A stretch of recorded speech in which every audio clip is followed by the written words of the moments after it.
எனக்கு அருமையான தேவனுடைய பிள்ளைகளை, உங்களை எல்லாரையும் இயேசுவை தேடி என்ற இந்த பாட்காஸ்டுக்கு அன்போடு கூட வாழ்த்தி வரவேற்கிறேன். October 3rd, 2024 learning from Leviticus. இன்றைய நாளுக்குரிய தலைப்பு லேவிய ராகமத்திலிருந்து கற்றல். நம்ம எல்லாருமே மோஸ்ட்லி பல பேர் முழு வேதாகமத்தையும் ஒரு வருஷத்துல வாசிச்சு முடிச்சிடணும் அப்படின்னு சொல்லி ஒரு தீர்மானம் எடுத்திருப்போம். அப்படிதான் இங்க ஒரு பெண்மணியும் தீர்மானம் எடுத்து வாசித்ததாக நான்சியிடம் சொன்னாங்க. அவங்க என்ன சொன்னாங்க, அவங்களுடைய கான்வர்சேஷன்ல என்ன இருந்ததுன்னு நம்ம கேட்கலாமா? ஒவ்வொரு ஜனவரி மாதமும் நான் ஆதியாகமத்திலிருந்து தொடங்கி முழு வேதாகமத்தையும் வாசிக்க தயாராவேன். ஆனால் ஒவ்வொரு மார்ச் மாதமும் லேவியராகமம் வரை வந்ததும் நிறுத்தி விடுவேன்.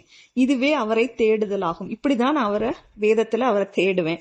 வேத வாசிப்பு, அன்னைய நாளுக்குரிய வேத வாசிப்புல 7ஆம் நாளில் ஆசாரியன் மறுபடியும் வந்து வீட்டின் சுவர்களில் வியாதி பரவி இருக்கிறதா என்று பார்ப்பான்.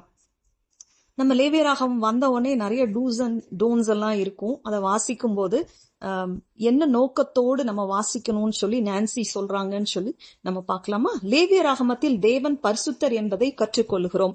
மேலும் நாம் பரிசுத்தமாக வாழ வேண்டும் என்பது ஒரு தெரிந்தெடுப்பு அல்ல என்றும் கற்றுக்கொள்கிறோம். அதாவது ஒரு ஆப்ஷன் இல்லை, நமக்கு ஆப்ஷனல் இல்லை, நம்ம கொடுக்கப்பட்ட ஒரு ஆப்ஷனல் இல்லை. அது அவருடைய மக்கள் அனைவரும் பரிசுத்தமாகத்தான் இருக்க வேண்டும்.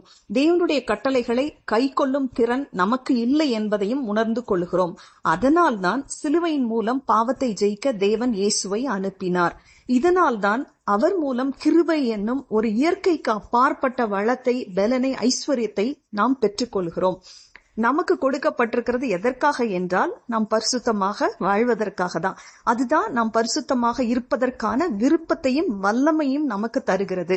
நீங்கள் லேவியராகமம் வாசிக்கும் போது உங்களுக்கு மகிழ்ச்சியை அது கொடுக்க வேண்டும் என்றால் தேவனுடைய அழகிய பரிசுத்தத்தின் மீது கவனம் செலுத்துங்கள். மேலும் அவருடைய வல்லமையையும் கிருபையும் சார்ந்து கொண்டால் ஒரு பரிசுத்தமான வாழ்வை நாம வாழ முடியும்.